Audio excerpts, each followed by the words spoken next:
సంగారెడ్డి జిల్లా సుల్తాన్పూర్ వద్ద ఉన్న జేఎన్టీయూ ఇంజనీరింగ్ క్యాంపస్లో విద్యార్థులు ఆకలి కేకలతో అలమటించిపోతున్నారు. క్యాంపస్లోని ఫుడ్ కాంట్రాక్టర్ సత్యనారాయణ వైఖరిని నిరసిస్తూ జేఎన్టీయూ క్యాంటీన్ వద్ద విద్యార్థులు ఆందోళనకు దిగారు. నాణ్యమైన భోజనం అందడం లేదని విద్యార్థులు ఆరోపిస్తున్నారు. ఇదేంటని ప్రశ్నిస్తే కాంట్రాక్టర్ నిర్లక్ష్యంగా సమాధానం చెబుతున్నాడని విద్యార్థులు ఆగ్రహం వ్యక్తం చేస్తున్నారు. ఇదే విషయాన్ని ప్రిన్సిపల్ దృష్టికి తీసుకెళ్తే స్పందించడం లేదని విద్యార్థులు వాపోతున్నారు.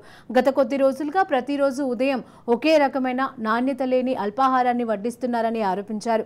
కాంట్రాక్టర్ వైఖరిని నిరసిస్తూ అల్పాహారాన్ని బహిష్కరించి ఫుడ్ క్యాంటీన్ ఎదుట బైఠాయించారు. తమకు న్యాయమైన అల్పాహారంతో పాటుగా భోజనాన్ని అందించాలని విద్యార్థులు డిమాండ్ చేస్తున్నారు. కడుపు నిండా సరైన భోజనం లేక తమ చదువులపైన దృష్టి పెట్టలేకపోతున్నామని ఆవేదన వ్యక్తం చేశారు.